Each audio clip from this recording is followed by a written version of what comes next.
Ariafit patrocina este espacio.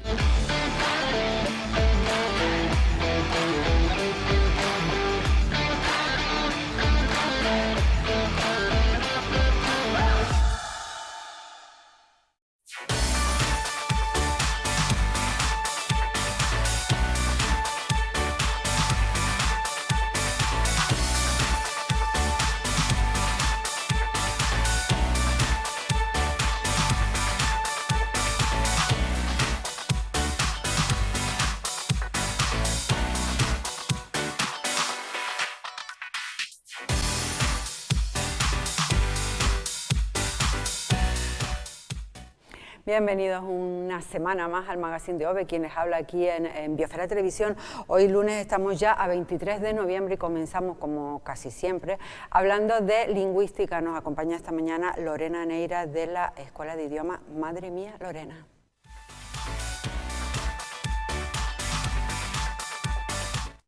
Bueno, Lorena, ya estás aquí, bienvenida, una semanita más. ¿Qué tal estás? Yo muy bien, ¿and you? Perfecto.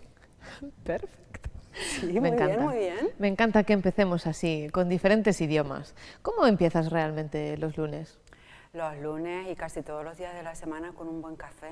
¿Con un buen café? Hombre. Espera, que esto me suena. ¿Quién lo había dicho? ¿Alguien sabe? ¿Hay algún vídeo donde podamos recuperar a alguien que haya dicho eso? Seguro que sí. Lo tenemos, ¿verdad, Luis? Venga. Relaxing cup of café con leche in Plaza Mayor or a quaint romantic dinner in el Madrid de los Austrias, the oldest part of Madrid. ¿Pero esto qué es, Lorena? Pues un relaxing Cup cup of of tea. café con leche. ¡Qué bueno! Mira, no sé si pobre o no, pero se rieron de ella Bueno, me muchísimo. acuerdo perfectamente, han pasado unos cuantos años. ¿Sí? Es que, vamos, yo creo que ahí empezaron los memes. Sí, sí, totalmente. Con ella. ¿Esto no tendrá nada que ver con el tema del Spanglish? Totalmente, eso es Spanglish. Nos reímos de ella, pero en realidad eso es una lengua que se usa. Y mucho más de lo que imaginamos nosotros aquí. Sí, entonces cuando se juntan dos lenguas fuertes, como puede ser el español y el inglés, que son de las dos lenguas más fuertes que existen, las más habladas, ninguna se interpone a la otra, ni sustituye a la otra, sino que se convierten en una lengua híbrida. Y entonces funcionan hacia un lado y hacia otro, depende de quién lo habla y de cómo decide, si cup o taza, si café con leche o white coffee. Entonces cada uno lo decide. Es una lengua híbrida, informal y no oficial. Muy bien. Más que lengua, ¿no lo podemos denominar dialecto? Es que no es exactamente un dialecto, porque al final el dialecto tiene una influencia muy fuerte de otro idioma. Entonces, como podemos decir que, por ejemplo, en Asturias hay un dialecto, ¿sí? Y es que están influenciados por el gallego, por el castellano, y no es una lengua oficial, sino un dialecto. En el caso del Spanglish, no hay uno que sobrepone al otro, ¿sí? Es lo que decíamos. Entonces son totalmente híbridas, no es oficial, no se acepta, aunque la RAE ahí va admitiendo el término, ¿eh? Bueno, exactamente no oficial, pero esto lo usa muchísima gente. Y ¿no? tanta, muchísima. A ver, ¿quién lo habla? No sé, a mí se me vienen a la cabeza muchos de los países sudamericanos. Es que realmente en Europa no usamos Spanglish. Podemos hacer algunas bromas o empezar la mañana diciéndote and you, ¿sí? En vez de y tú, Sí. pero al final no deja de ser una broma. Pero no lo usamos de la manera híbrida y de la manera como una lengua que usan en Estados Unidos especialmente. ¿Por qué allí? Pues porque hay muchísimos latinos que viven en Estados Unidos, especialmente fronteras con México, etcétera, y allí ellos lo usan muchísimo. Fíjate que hasta, te doy datos, te doy números, el 59% de los latinos son bilingües. Entonces hablan inglés y español a la par. Claro, ¿qué pasa? Que a lo mejor viven en casa con los abuelos, que no hablan el inglés tanto, no lo dominan tanto. Entonces llegan a hablar en inglés como hacen en su día a día, pero en español con los abuelos. Y al final se crea esta naturalidad y este llamado Spanglish. Curioso, 59% de los inmigrantes hablan inglés. Inglés a nivel bilingüe. Vale, entonces yo decía países de Sudamérica, entonces más que países de Sudamérica, los migrantes que residen en Estados Unidos. Eso es, pero al final, bueno, hubo muchísimo movimiento migratorio hacia Estados Unidos, bueno, por búsqueda de una mejor vida, de trabajo, etcétera, y gente que vive allí ya de toda la vida. Sus hijos ya son totalmente nativos. Claro. Entonces el Spanglish lo usa gente que ya es nativa española y que ya es nativo inglés también. Por eso tienen y dominan las dos lenguas a un nivel exactamente igual. Y es verdad eso que se dice, o que por lo menos yo lo he leído en varias ocasiones, que muchos de ellos hablan perfectamente pero no lo escriben. Yo creo que los jóvenes ya escriben y hablan con total perfección. Y además es que para ellos, es que al ser nativo, controlas tu idioma al máximo. Sí. Ahora, los abuelos, pues es un poco como en Gibraltar, que los mayores usan algunas palabras inglesas sin saber ni cómo se escribe. Ayer veía algunos vídeos buscando así material para esto y decían, a ver, abuelo, ¿qué es esto? Y le enseñaban un chicle y decía el señor, chewing gum. Chewing gum, y dice, ¿y cómo se escribe? Y dice, hija mía, no tengo ni idea. Claro. Pero decía chewing gum, que es en inglés, pero fíjate la interferencia de unos a otros. Claro, Gibraltar a muy pequeña escala, si lo comparamos con Estados Unidos, donde hay 50 millones de hispanos, que es muchísimo. Muchísimo, una bestialidad. Bueno, que no es una moda, está claro. No es una moda, porque esto, fíjate que en 1848... Que a muchos de nosotros nos puede hacer gracia en alguna ocasión y tal, pero no, esto no... Pero yo creo que está llegando eso y pensamos que es una moda y la gracia porque lo vemos en redes sociales. Y ahora está el boom de las redes sociales y puedes ver que hay gente que usa dos idiomas a la par. Pero esto lleva existiendo desde antes de las redes sociales, antes de Internet, antes de todo, que no nos llegaba, esa es la diferencia. Pero en 1848 estaban en guerra Estados Unidos y México. Y el tratado que puso fin a la guerra fue el Tratado de Guadalupe de Hidalgo, 1848, o sea, hace ya 172 años, y en ese tratado México cedió más del 55% de su territorio, que se convirtió en lo que es la actual Arizona, California, Texas, Nuevo México, todo eso que hoy consideramos y es americano. Norteamérica, se cedió y era territorio mexicano, claro, pero se cedió en un tratado, pero ahí vivía gente y hablaba español nada más. Entonces, de ahí viene. De ahí empezó. Sí. Bueno, interesante, también lo vemos muy reflejado en el tema de la música, en muchos tipos... Sin ir más lejos, el hit de últimamente fue el Despacito y Justin Bieber usa Spanglish cuando canta Despacito. Incluso se ha llegado a publicar el Little Príncipe en Spanglish, o sea, el primer libro en Spanglish. Entonces, esto creo que va a dar la lata bastante. Bueno, pero ¿hay alguna norma para hablar Spanglish o no? No hay una norma, porque realmente no es una lengua oficial, primero, entonces no existe una Real Academia, no existe un libro que diga cómo escribirlo, cómo no. Simplemente, a veces son calcos del inglés que lo van adaptando, otras veces son adaptaciones y lo van cambiando, que ahora te voy a enseñar unas palabras, a ver si sabes qué significan en Spanglish, y a veces son simplemente palabras que meten, como hizo Ana Botella en su día. Sí, entonces a relaxing cup of café con leche, pues ahí lo suelta, pero tal cual correcto en los dos idiomas, sin adaptar. Luego hay otras palabras que se adaptan. Bueno, esto entonces estoy viendo que es un poco, cada uno lo personaliza a su manera y se entienden todos divinamente. Y se entienden todos. Claro, eso es la magia y esa es la esencia del bilingüismo. Cuando tú dominas dos idiomas exactamente igual, te da igual decir uno que otro y te da igual recibir uno que otro, porque los entiendes todos. Eso es maravilloso. Sí, totalmente. A ver, ¿qué nos traes? Venga, te pongo a prueba. ¡Vamos a janguear! A janguear, supongo que será irte de fiesta o algo. Por contexto lo entendemos, Sí. eso es lo que a veces mis estudiantes no lo entienden, que ellos dicen, ¿pero qué significa tal? Digo, ay, es que esto en España no se usa, pero ¿cómo no? Si habláis español igual en un lado que... No. Ahora se dice también lo de vamos a perrear. A perrear, ay, es que el En reggaetón... serio, no te rías, se están riendo en realización, pero hay mucha gente joven que dice eso. Si queréis, otro día preparamos el español del reggaetón, porque yo creo que eso es otra Real Academia. Vale, entonces lo de perrear no tiene nada que ver con lo de janguear. Lo de perrear yo creo que viene más del reggaetón, que ahí perrean y bueno, y es otra categoría, yo diría. Vale, pues dime, ¿qué significa vamos a janguear? parar ahí mejor. Hanguear viene del inglés hang out, que es salir de fiesta, vale. salir. Muy bien. Entonces vamos a hanguear es cuando sí, vamos a salir, salimos. Vale, muy bien. Venga, ¿qué usamos? El mouse, el ratón. El mouse. El Sí. mouse. Y para ellos es que no les entra en la cabeza ni siquiera usar el ratón, se ríen con lo del ratón. El ratón la gente lo entiende, ¿no? Lo del ordenador. Exacto. Hoy tienes que entenderlo sí o sí. Taguear. Taguear. Ay, Dios. ¿Por qué me pones en estos compromisos? Porque tú eres la reina de Instagram. Taguear, por favor, las etiquetas, uy, esto es que es lunes, déjame que me necesito otro café. Etiquetar. Etiquetar, claro. Etiquetar. Entonces, taguéame en tu foto. Eres cool, bueno, eres cool, eres lo más, eres tendencia, Eres guay, eres cool. guay. Pero ya utilizan la palabra cool. Fíjate, todas estas zonas de Miami, tan influenciadas por unos y por otros, donde hay ya tantos españoles, en este caso españoles de España, pues ya ellos no dicen que eres guay, eso ya no se dice. Allí son cool todos. Venga, el último. Vamos de lonche. ¿De lonche? ¿Esto qué es? ¿De comida? Exacto, lunch.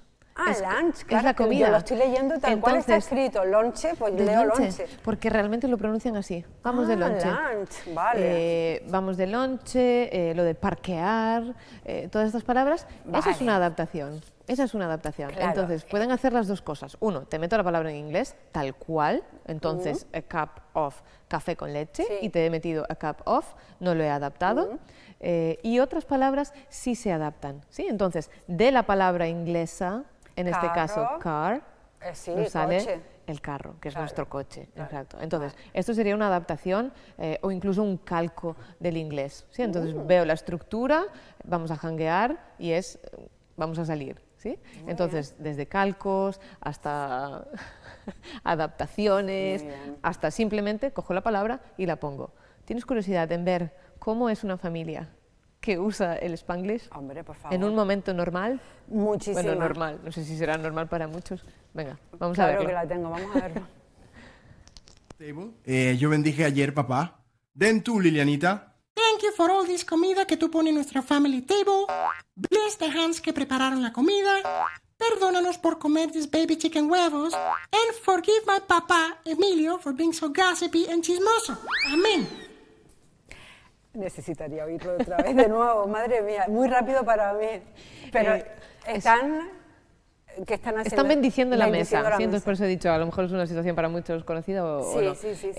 Pero me refiero a que es una situación familiar en la que van a desayunar y bendicen la mesa, ¿sí? Entonces la niña va diciendo, forgive mi papá, Emilio, forgive, es perdona, Señor, perdona a mi padre por ser tan, y dice la palabra en inglés cotilla y luego dice y chismoso.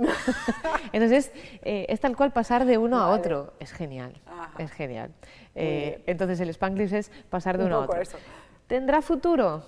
Bueno, un poco se piensa y se compara con el Yiddish. El Yiddish es una lengua híbrida también, que combina alemán y hebreo.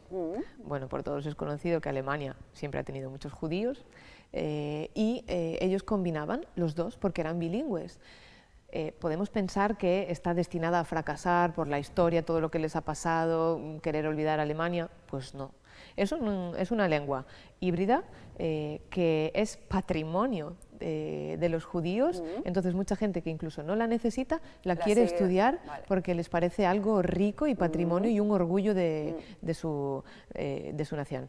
Ellos usan el Yiddish, 3 millones de personas lo usan, que es muchísimo. Entonces, viendo este ejemplo y comparándolo con el español y el inglés, que son dos lenguas mucho más fuertes, yo que vosotros me prepararía for the future porque va a ser mejor aprender a little bit of inglés. Bueno, ya saben, hay que ponerse las pilas y estar atentos con lo del Spanglish porque en nada lo tenemos también por aquí, segurísimo. Pues es irremediable, así que todos a madre mía a ponerse al día. Por supuesto, ya saben que las pueden encontrar tanto en Instagram como en Facebook. En todos YouTube, lados. en todo, sí. Un placer, gracias Lorena Muchas por gracias. alegrarnos cada mañana de los lunes. Un placer, como siempre. Cuídate, feliz semana. Gracias. Bueno, cambiamos totalmente de tema. Ahora me acompaña Elesi Ramírez, que es una de las 4 artistas que componen la exposición La mitad invisible, que con motivo del próximo Día Internacional de Eliminación de la Violencia contra la Mujer es una de las actividades programadas por parte de Mararía. La tengo ya sentada aquí a mi lado. Bienvenida, ¿qué tal estás? Bien, gracias, muchas gracias. Bueno, un placer para mí que estés aquí contándonos un poquito acerca de la mitad invisible. No es la primera vez que se expone, pero cuéntanos un poco. Sí, no es la primera vez que se expone porque la habíamos producido ya para marzo, en conmemoración del Día Internacional de la Mujer. Sí. Es un proyecto que veníamos trabajando desde antes. Te pongo un poco en situación. Sí, por favor. Nosotros somos la asociación Punctum, asociación ¿Fotografía? cultural, sí, de fotografía. Somos varias mujeres de diferentes edades, diferentes visiones, que originalmente la asociación se ha montado hace unos años. Yo soy de las más nuevas, que hace unos años me incorporé con ellas. Y se han producido diferentes proyectos a través de los años, ¿no? Y el último era este, sobre la mitad invisible, que consiste básicamente en visibilizar todas aquellas mujeres que a través de la historia no han tenido una visibilidad. Bueno, una constante a lo largo de los años. Exactamente. Llevamos arrastrándolo mucho tiempo. Exacto. Entonces ya es como el momento, y ya se está moviendo mucho más. De hecho, nos encontramos con varias colecciones a nivel no solo nacional, internacional, sobre este tema. Pero nosotros aún así decidimos, hay que seguir hablándolo. Nunca es bastante. Exactamente. Nunca es porque suficiente. lleva mucho retraso. Exacto, muchos siglos llevamos ya de retraso. Sí. Ahí estamos viendo el cartel, la inauguración es el día 24, que si no me equivoco es mañana mismo. Mañana. Sí. Mañana mismo, estará hasta el día 5 de diciembre en la bodeguita de la Casa Cerdeña en San Bartolomé. Bueno, es un poco, resumiendo, el reivindicar el papel de la mujer en la historia, no solamente en el mundo del arte, en todos ámbitos. Exactamente. Nosotros en un momento nos planteamos, bueno, ¿será que rescatamos las mujeres artistas? Pero no, es que realmente nosotros queremos hacer justicia a la gran cantidad de mujeres que han sido invisibilizadas y que además han tenido que hacerse pasar por hombres para poder... En muchos casos. Sí, en muchísimos casos, incluso algunas de las artistas, de las mujeres que hablamos en nuestra exposición, hay una que se descubrió que era mujer hasta el día que murió. Porque la única forma de tener una trayectoria profesional era haciéndose pasar por hombre, ¿no? Entonces, eso, queremos... Hemos avanzado muchísimo, pero nunca es suficiente el recordar lo que pasaba y lo que han pasado esas mujeres para que hoy podamos estar nosotras bastante mejor. Claro. Bueno, a través del arte ellas exponen con la mitad invisible. Son 4 las artistas, Elesi Ramírez es una de ellas, y hay 3 fotógrafas más, ¿no? Sí. Vamos a recordar quiénes son. Bueno, Fefa Toledo, que ella tiene bastante recorrido artístico dentro de la asociación, Jacqueline Sánchez y Naiwa Pacheco. Bueno, Fefa y Jacqueline nos acompañaron en alguna ocasión. Sí. Yo creo que ellas fueron las impulsoras de la asociación de Punctum, ¿no? Sí, correcto. Sí, sí. Ajá, a la otra chica no la conozco, a Naiwa Pacheco. Es también una de las nuevas, ha entrado junto conmigo, pero ella está estudiando ahora en Madrid, pero estamos activas, no importa la distancia, siempre por estamos supuesto que activas no. y produciendo. Ahora más que nunca. Párame, Luis, esto, por favor. Vale, ahí estamos viendo las 2 obras con las que tú aportas a la exposición. Si no me equivoco, son 2 cometas, ¿no? Sí, correcto. Cuéntame un poco, por favor. Vale, a ver, una de las mujeres sobre las que yo hablo es María Michel, ¿vale? Es una astrónoma, fue de las primeras en descubrir un cometa a muy temprana edad con un telescopio, ¿vale? Entonces, es muy importante recalcar que una vez que la gente vaya a la exposición se va a dar cuenta que nuestra obra es una interpretación y un homenaje a estas mujeres, ¿verdad? Es decir, que no van a encontrar una fotografía documental per se, es poner en valor también nuestra visión como artistas, fotógrafas, en nuestras obras, ¿no? Entonces, por ejemplo, en mi caso particular, mi estilo es bastante fantasioso. Yo trabajo con el escáner y utilizo los objetos. Son como 2 de mis elementos permanentes en mi obra, en mi trayectoria de muchos años. Entonces, quise hacer los cometas. haciendo eso. A mí me parecen espectaculares ambas, ya las veré en vivo y en directo, pero me parecen tan visuales y tan bonitas. Gracias. Te felicito muchísimo. Bueno, me hablas de tu trayectoria, que es larga, si no me equivoco, bien, eres de Honduras, ¿no? Yo soy de Honduras, sí. Cumplo justo en estos días 11 años de estar viviendo en España. ¿En serio? Sí, Estoy mirando esto porque no, al final sé que lo había leído, pero no tengo ningún dato más. Me lo vas a contar tú todo, sí, claro, seguro. por supuesto. 11 años ya entre nosotros. Cuéntame, ¿cómo comenzó tu andadura en esto de la fotografía y cómo llegas a Lanzarote? Bueno, yo estudié comunicación y publicidad. Y claro, como es muy amplio, mientras sos estudiante, pues entonces vas explorando todas las áreas, ¿no? Finalmente supe que quería ser fotógrafa dentro de todas las ramas y empecé a trabajar como asistente fotográfica y dentro de esa rama empecé a desarrollarme porque siempre a mí me ha encantado el arte, entonces empecé a explorar con la creatividad y un poco más de la cámara per se, ¿no? Entonces decidí que el arte me interesaba.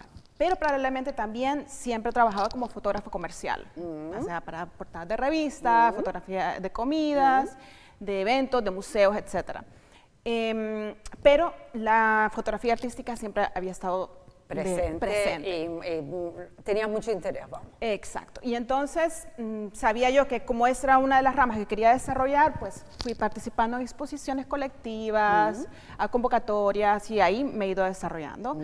Y no importa qué tipo de fotografía yo haga, siempre tengo que hacer arte, ¿no? Y donde sea que vaya, siempre estoy buscando los colectivos de arte, estoy buscando las galerías, etcétera, etcétera. ¿Y qué te ha aportado la isla de Lanzarote en tu obra? Uf, muchísimo, muchísimo. En tu manera de crear. Más que en mis obras directamente en este momento, más tiene que ver con la conexión que siento con la isla, porque estéticamente me parece espectacular. Entonces es una de las cosas que me enganchó, ¿no? Esa parte de las texturas, los colores. Y como yo soy un poco fantasiosa en mis obras, también la isla en sí misma es fantasía para mí. Entonces, es más que mis obras, particularmente en este momento, es más como una confirmación de mi relación estrecha que tengo con la isla. ¿Y ha ido una progresión de lo que hacías en Honduras a lo que haces ahora actualmente aquí en la isla? ¿En qué ha cambiado básicamente? No sé si te sigues dedicando también a lo comercial. Sí. De hecho, ahí retrocedo un poquito. Yo me vine a estudiar a España hace 11 años, a sacar mi máster. Estuve en Almería, luego me fui a hacer un voluntariado en Salamanca y me quedé muchos años ahí. Y luego me salió un trabajo de fotógrafa aquí en Lanzarote. Yo nunca había escuchado prácticamente nada de Islas Canarias, me hablaban cosas espectaculares. Y como me salió este trabajo, pues me mudé para acá con la idea de venir por 3 meses y al final me he quedado ya casi 3 años. ¡Qué maravilla! Básicamente, ¿cómo me ha aportado? Pues lo que te digo, más que todo es el día a día, el hecho de disfrutar del paisaje, ¿no? O sea, y es impresionante la cantidad de arte que se respira aquí. Eso no te iba a comentar, sí. ¿Te esperabas el nivel cultural, el movimiento que hay en la isla, por lo menos actualmente, de muchísima gente joven haciendo cosas increíbles? Increíbles, y mujeres también, sí, muchas. Sí, sí, y además a nivel fotográfico, a un nivel muy alto y con una estética y una profundidad espectacular. La verdad es que estoy muy, muy sorprendida y por lo tanto eso hace que me enganche más. Oye, y a nivel individual te has planteado, o igual ya lo has hecho, ¿has hecho alguna exposición aquí en la isla? En la isla todavía no, pero sí hay algunas propuestas. Pero, por ejemplo, en este momento, porque yo siempre pienso también en lo colectivo, además de que también me gusta desarrollar mi parte personal, hay cosas que en el colectivo son mejores, ¿no? Y es una de las razones también por las cuales con Punctum yo empecé a tocar puertas, ¿no? Y a mandar mi portafolio, etcétera, y fueron de las asociaciones que me abrieron las puertas completamente. Por supuesto, no descarto, obviamente, en tener exposiciones solo, porque además a nivel artístico es importante hacer tu propia cosa individual. Bueno, estaremos bien atentos a lo que siga haciendo allá. Volvemos a la exposición que nos trae aquí, La mitad invisible. Les recuerdo que es una de las actividades de Mararía. Vamos a tener ocasión de hablar ahora en un ratito con la vicepresidenta. Avánzanos un poquito algo de lo que veremos del resto de artistas. Vale, perfecto. Pues, de fotógrafas. Sí, claro. Que son tan artistas también, vamos. Sí, claro, sí. Siempre ahí está el dilema, ¿no? Porque la Sí. fotografía se dice no es arte, etcétera. No, Para nosotros, mí sí. Sí, pero siempre, claro, como viene de la ciencia, de la parte química, etcétera, etcétera. Pero eso justamente es una de las cosas que ponemos en valor en este momento, en esta exposición y en todas las que hacemos, y es que hacemos una creatividad, una investigación sobre los temas que planteamos, ¿no? Entonces, en este caso, no quiero contar con mucha detalle. Una pincelada, hay que ir a verla, claro que sí. Básicamente vamos a encontrar una variedad no solo obviamente de temas, porque nosotros hablamos sobre muchas científicas que están dentro de la matemática, dentro de la medicina.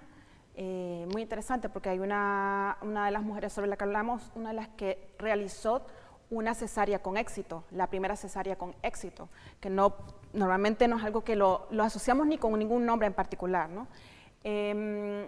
Sobre, como les decía, matemáticas, también sobre pintoras que no tenían derecho a pintar en la China antigua, por ejemplo. ¿Se ayudan de texto o no? Sí. Hay una descripción sobre cada una de las fotógrafas. Te lo pregunto porque tú lo sabrás de sobra, que hay algunos fotógrafos que no quieren ayudarse del texto, que cada uno lo interprete a su manera. Claro, pero eso es lo bueno también, lo que yo siempre defiendo del arte, ¿no? Que cada quien puede también, que la creatividad es libre, ¿no? La creación es libre. Entonces, justo ayer tenía una conversación sobre este tema y es como, claro, se nos queda un poco corto, quisiéramos hablar más, enseñar más, ser un poco más didáctica sobre el tema porque lo merece, ¿no? Y entonces, ¿qué es lo que ustedes se van a encontrar? Es con obras de cada una de nosotras, pero al lado van a encontrar la descripción de quién es la mujer sobre la cual estamos interpretando la obra. Estupendo. Elesi, yo no sé si... ¿Elesi o Elesi? Elesi. Elesi, discúlpame. No sé si tienen planteado una visita guiada o incluso mañana mismo durante la inauguración estarán las 4. Estaremos mañana las 3, porque una de ellas está en Madrid. Es verdad, me lo comentaste. Entonces es un buen momento. Hemos querido hacerlo, pero por las mismas situaciones y condiciones en este momento, complicado es muy complicado hacer visitas guiadas como tal. Pero mañana podría ser un buen momento. Claro, el aforo es limitado y la gente va a tener que estar circulando constantemente, pero mañana es un buen momento para conversar con nosotras y ampliar sobre el tema. Estupendo. Yo supongo que hay que hacer una inscripción a través de Mararía, si no me equivoco. ¿Para la inauguración o no hace falta? No hace falta. Vale. No hace falta. Y por último, tu vinculación a Mararía, ¿cómo las conoces? Pues básicamente ha sido un contacto, a través de mi pareja que conocía uno de los contactos y ya en algunas ocasiones me habían querido dar la oportunidad de exponer y no se había dado el momento, las circunstancias y justo en este momento me pareció súper oportuno porque Semana contra la Violencia de Género y nosotros habíamos empezado esta exposición en marzo, antes del confinamiento, que se cerró básicamente por el confinamiento, entonces dijimos, este es un momento importante, ¿no?, para hacerlo coincidir. Normalmente tampoco hubiera tenido que ser un tema sobre mujer, pero porque nosotros tenemos muchas obras, ¿no? Decidimos, bueno, hacemos esto porque creo que es pertinente, porque merece visibilidad y porque, aunque no quiero forzar el tema, ¿no?, pero el hecho de ser invisibilizada es un tipo de violencia también, ¿no? Indirectamente. Claro. Entonces, siempre hablamos de la violencia física y no de la otra. De la violencia psicológica, emocional, etcétera, ¿no? Entonces, claro, no es algo que nosotros estamos sufriendo en este momento, particularmente nosotras como artistas, pero algunas de las mujeres sobre las que hablamos, pues sí. Y es importante entender que invisibilizar, independientemente de género, etcétera, invisibilizar, por ejemplo, un discapacitado, invisibilizar muchas cosas, pues le quitas oportunidad de avanzar y para nosotros es muy importante ponerlo Totalmente. en escena. Totalmente de acuerdo. Ahora dentro de un momento vamos a tener oportunidad de hablar con alguien de la Junta de Mararía y vamos a ampliar el tema. Ha sido un placer enorme conocerte. Gracias, que lo sepas, hombre. me ha gustado muchísimo. Me Voy a estar alegra. muy atenta a tu trabajo. Muchas un placer gracias. enorme. Muchísimas gracias. Bueno, mientras recibo a mi siguiente invitada, Luis, voy con el corte de queso. Venga, justamente el pasado sábado fue un éxito rotundo el evento que tenía en Roper con el corte del queso curado más grande del mundo. Estamos viendo ahí imágenes, mucha expectación por parte de la clientela ante esta actividad de Roper en Playa Honda. Como maestro de ceremonia se desplazaba desde Gran Canaria Aarón Hernández, lo estamos viendo en imagen, de quesos Bolaño para proceder al corte inaugural. Bueno, ya ven, un montón de reservas tenían para llevarse un trocito por lo menos. Bueno, algunas de las personas se llevaron hasta 25 kilos. Más de 200 kilos pesaba, elaborado con 1.800 litros de leche de vaca. Yo tengo que ir a por mi cuña, que también me hice con una. Bueno, felicitar a Roper por este evento. Ahora ya sí. Tengo sentado a mi lado a Carmen Delia Reyes, que ya saben que es la vicepresidenta de la Asociación Social y Cultural Mararía. Muchísimo tiempo sin verte, siempre es una alegría.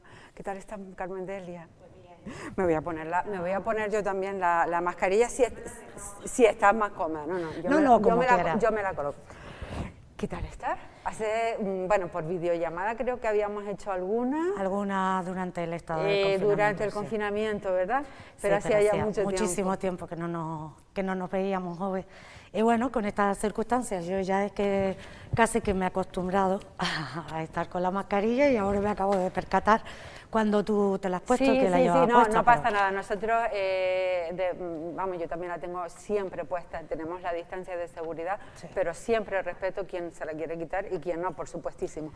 Oye, pocos días para celebrarse un día importante para todas. Bueno, es una manera de recordar lo que está pasando el 25 de noviembre, el Día Internacional de la Eliminación de la Violencia contra la Mujer. A ver, este año está marcado por la pandemia sanitaria, pero yo no sé si, tú seguro que tienes muchos datos, si se ha ignorado parte del escenario en el que se encuentran muchísimas mujeres, pues viviendo, no sé si el maltrato físico, pero sí otro tipo de maltrato dentro del propio hogar y sin poder salir. Claro, porque yo creo que el confinamiento, ya lo hablamos en aquella ocasión durante el propio confinamiento, de alguna manera ha mermado la salud mental de todas las personas. O sea, pues imagínense las mujeres y esos menores que están sufriendo la violencia de género de cerca, que conocemos muchos casos que hemos tenido ahora ya que cuando se abrió todo la cuestión presencial en nuestros recursos, precisamente mujeres que están silenciadas, que están viviendo con sus maltratadores, precisamente porque esta crisis sanitaria va a derivar en una crisis social y económica brutal. Se han visto mermados los recursos económicos de esas unidades familiares. Las mujeres sabemos que bueno, tenemos esa brecha salarial tan importante, somos las que nos dedicamos, pues en la gran mayoría de los casos, pues a los cuidados de los mayores, de los menores, los que no han tenido los nenes, pues los colegios. Entonces, de alguna manera, estas mujeres lo están sufriendo todavía más en silencio porque están confinadas ante una impunidad de alguna manera de los maltratadores, porque ellas pues no están con esa libertad de movimiento que ahora, pues gracias a los avances, pues sí que tenemos más libertad, por lo menos aquí, porque en la península ya estamos viendo que también se ha restringido mucho la movilidad, pero todo eso dificulta y merma el que una mujer pueda poner, obviamente, una denuncia contra su maltratador. Pero bueno, en eso tenemos que seguir trabajando y sobre todo en este mes de noviembre, porque de visibilizar y de seguir luchando. Yo no sé si Lo que acarrea esta pandemia de mucha gente, ya no en ERTE, sino incluso en paro, aumenta el miedo de algunas de las víctimas a siquiera pues, abandonar el hogar o a llamar al 016. Claro, es mucho más complicado por todas las circunstancias que estamos viviendo. Entonces, muchas de ellas, incluso ingresar en un recurso alojativo, se lo plantean. Claro. ¿Por qué? Porque dicen, ¿y después qué? Entonces, claro, tenemos que seguir prestando esos servicios, el tener todos los recursos a disposición de las mujeres y de los menores que están sufriendo la violencia de género, porque no hay que perder la cifra de vista, que son siempre los datos objetivos, OVE, que yo siempre te digo, que son las cifras que están ahí.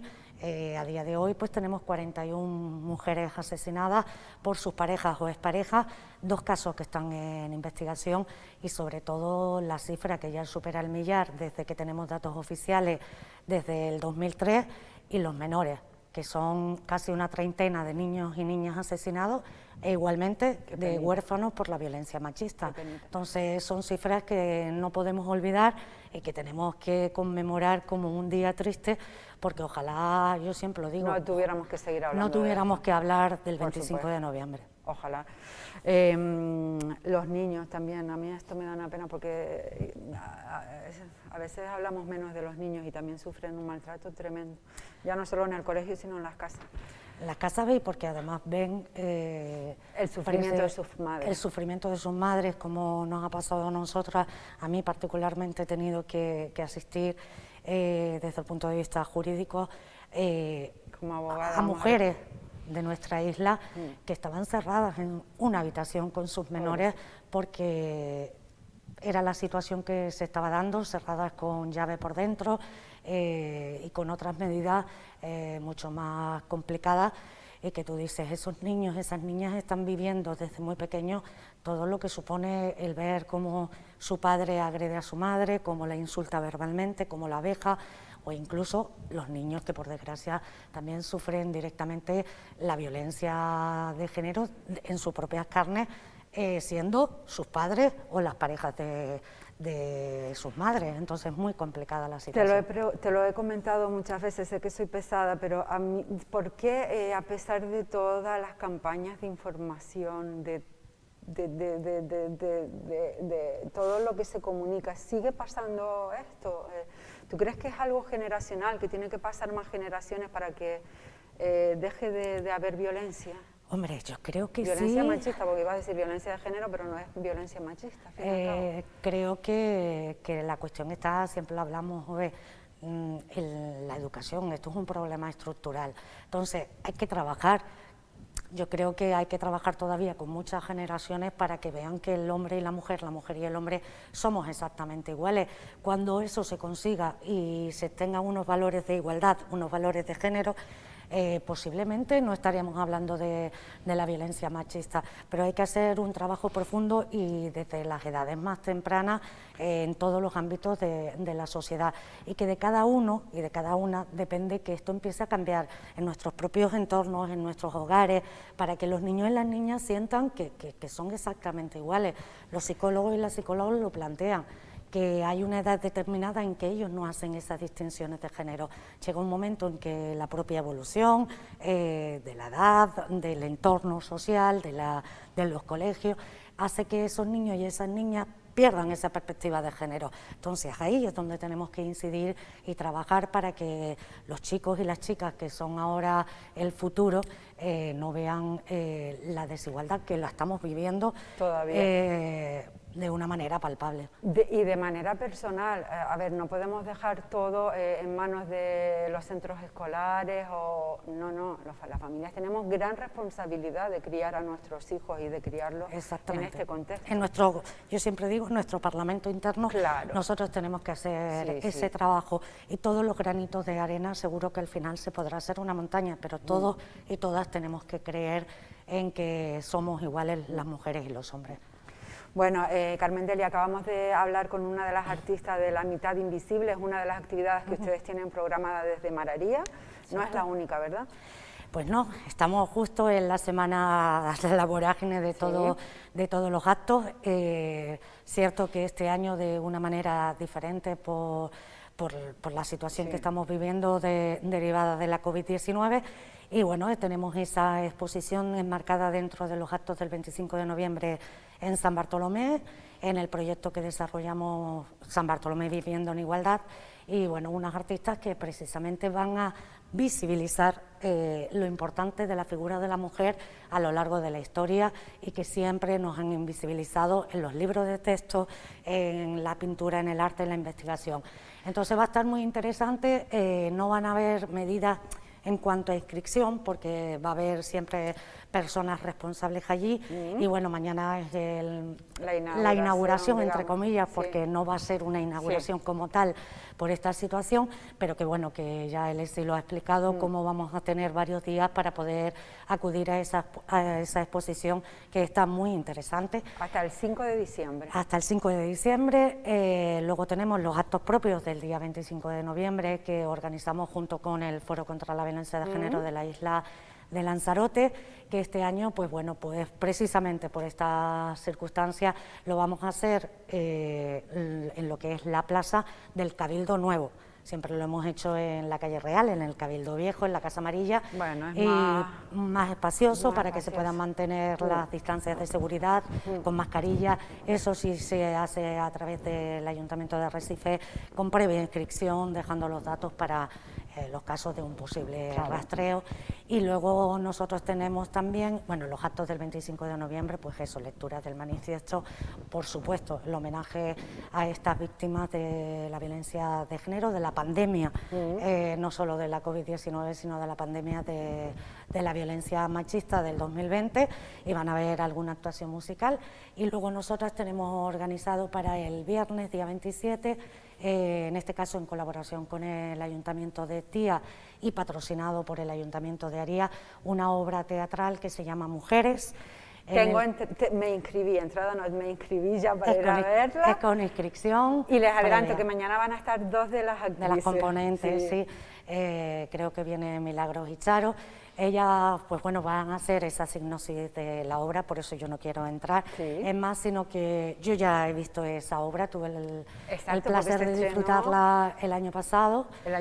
Y para conmemorar también el 25 de noviembre, y es una obra en que, pues bueno, yo lo recuerdo y se te pone el vello de punta, porque esas actrices amateur del municipio de Aría se ponen los zapatos, nunca mejor dicho, de las que están sufriendo la violencia machista, algunas de una manera más interior, o sea, de puertas para adentro, y otras sí que se hace más evidente de puertas para afuera.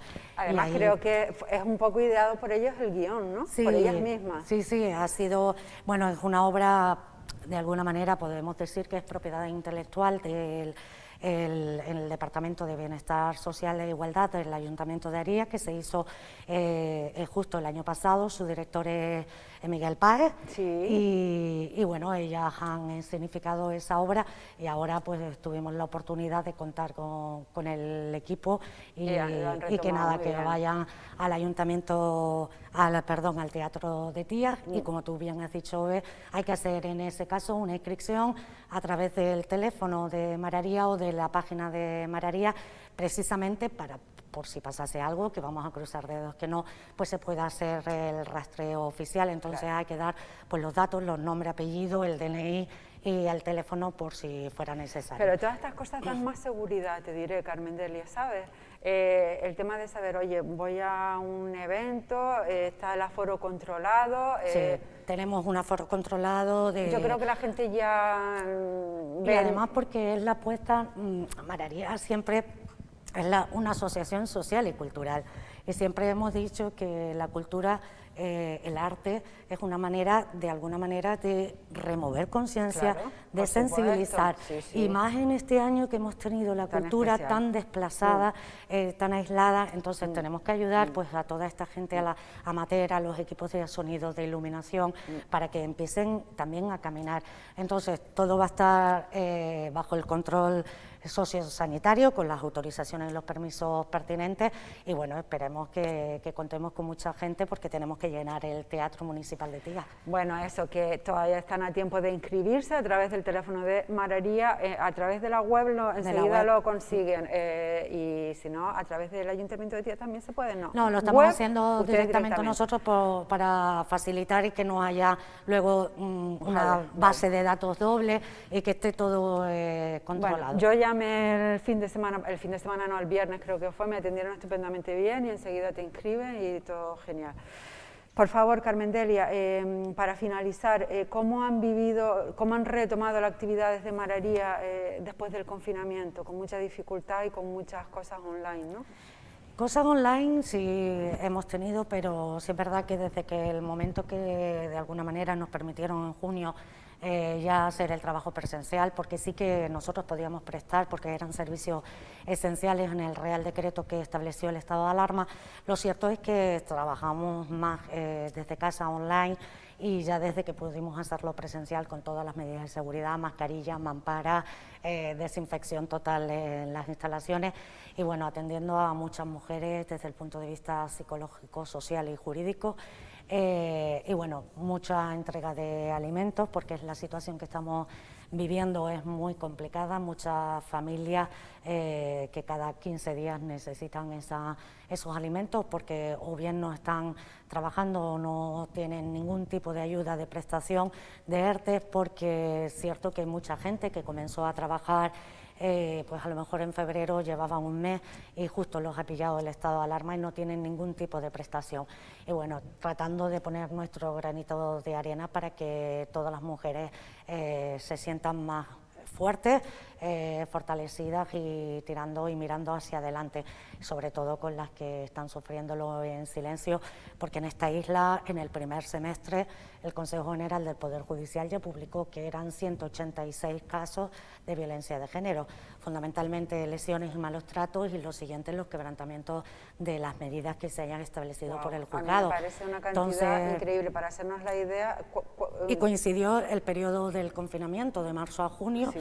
Creo, hablo de memoria, que de 90 a 100 casos fueron solo de marzo a junio, con lo cual es importante que salgamos a la calle para mostrar nuestra repulsa con la pandemia que tenemos, llevar nuestras mascarillas y nuestra seguridad, pero también mostrar esa repulsa al maltratador, que la sociedad ya no ampara que haya una desigualdad tan brutal entre hombres y mujeres. Por supuesto, vamos a recordar el teléfono 016 al que puede llamar cualquier persona que se sienta con necesidad de ayuda, y por supuesto la Asociación Mararía, que siempre está abierta para cualquiera de ellas.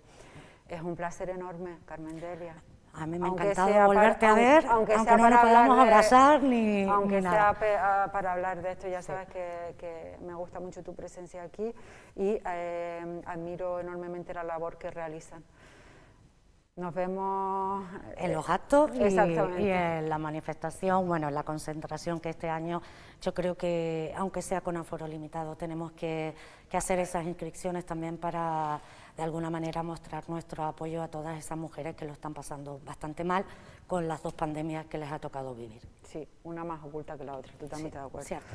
Muchísimas gracias, gracias, un placer. a ti, Saludo a todo el equipo de Mararía y antes de finalizar, ¿me despido con el vídeo, Luis?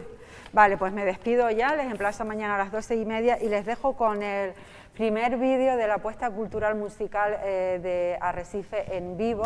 Ya saben que cada sábado van a estar hablando de alguna banda del rock, de todo tipo de música.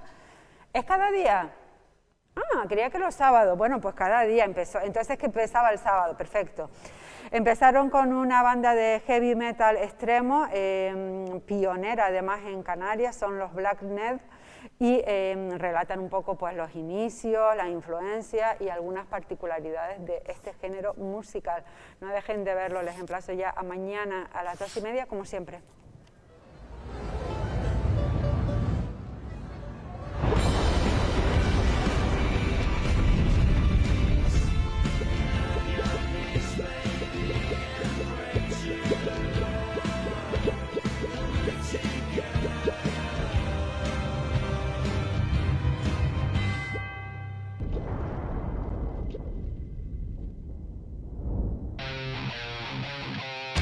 Los conejeros Blackened pertenecen al gremio del metal. Y no es que trabajen en una carpintería de aluminio, ellos fabrican el metal, lo funden y le dan forma a base de guitarrazos y afilados sonidos guturales que salen del monstruo, cantante y batería.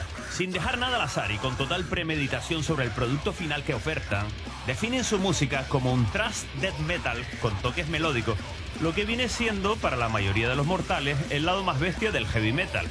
Desde sus inicios no encajaban en ninguna parte por razones evidentes. Demasiado de todo para todos. Heavies, punks, poperos, ninguno lograba entenderlo.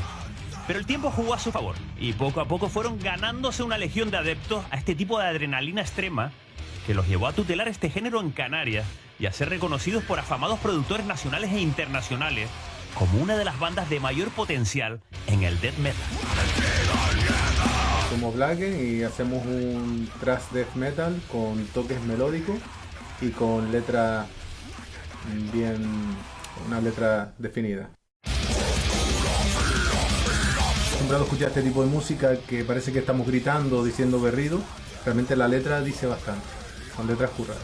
Lo que dices tú, ¿no? El estigma del heavy metal, ¿cuál suele ser? ¿No? Esta es la definición, la simplona. Yo creo que la frase lo puedes resumir en premeditación en todo lo que se está haciendo. No hay algo que esté fuera de lugar o descolocado, es algo que está pensado y está puesto con un propósito.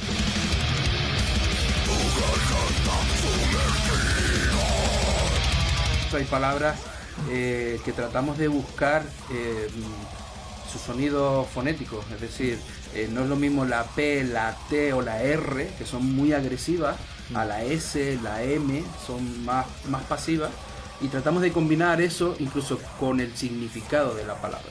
Por ejemplo, cuando dices terror, suena el significado de la palabra, ya sabemos lo que es, y al mismo tiempo la palabra suena fonéticamente fuerte. Eso lo combina y la verdad que eso es un trabajo un poco por detrás para que todo sume. Pero, a ver, depende de qué tipo, ¿no? Chillón, agresivo. No, coño. Esa sería una. Después se puede hacer más chillón.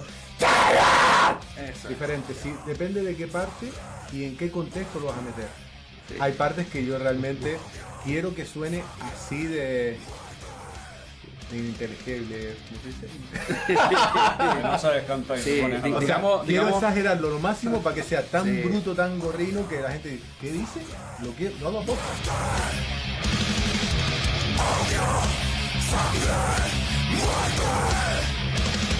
Cuando uno compone con mucha ilusión, ¿no? Y vas al local de ensayo, vas chicos, el solfeo. Tengo un ritmo, el solfeo bueno que tenemos nosotros. Y te lo hunden en la miseria, te dice, primo, es una mierda, eso se parece a X, se parece a no sé qué. Eso quieras que no, tú como persona te llega, ¿no? Dices tú, cabrones, ¿sabes? Los mato, ¿sabes? Pero recuperas, ¿no? Recuperas y dices tú, respiras hondo, dices tú, pues si a 3 no le parece bien, desecho directamente, y hay más día que panes, ¿sabes? Tirar para adelante, tío. Ya grupos de heavy metal, en aquel entonces estaban Metamorfosis, que para nosotros fueron unos grandes ídolos, tío, y unos grandes amigos. Influencia. Claro. O sea, yo quería, podía al gallito y digo, ¡oh, qué pasada! Óxido, que para mí ver a Antonio tocando la guitarra era virtuoso. Caerse del culo. Luego teníamos Galliot, ¿vale? En aquel entonces también. Y luego Inadaptado. En esa época, cuando nosotros empezamos a tutelar un poco en Canarias el estilo tipo trasdea, el estilo trasdea, doble bombo, muy agresiva la música. Empezamos a llevarnos por delante un montón de certámenes, un montón de premios, nos empezaban a llamar de muchos sitios. Solo yo creo que por la originalidad, ¿no? Decir, tráete los Blackened que vas a flipar. Me acuerdo de año 92, primer concierto de Blackened en el Casino Club Náutico. Sí, oh yeah. Sí. Casino Club Náutico, todos, sensación de vivir allí. Pues vamos nosotros allí. Los unicejas. Los unicejas. Yo tocar música cruda, yo tocar. Vestidos de negro. Yo recuerdo que empezamos a tocar. Acaba así. Esto era mi movimiento de brazo para tocar. Yo recuerdo que empezamos a tocar el primer tema. Termina y ves a Sí, todo el sí. mundo de la época, que era la época del Instituto de Abajo, estaba la serie Sensación de Sí, Vivir, todo todo el mundo guapito con la moña, tal. Se quedó un silencio Brutal. sepulcral, Pero como lo más diciendo... guapo- lo más guapo, Pepe, es que fue el silencio brutal. Pero lo mejor de todo es que los heavies también, me acuerdo en la anterior y tal, sí, sí. estaban como, No, y estos locos ahora. ¿qué mierda? Entonces, Los terminamos gordos. nosotros esperando, bien, no. Todo el mundo callado como, ¿qué acaban de hacer los animales estos tíos, sabes?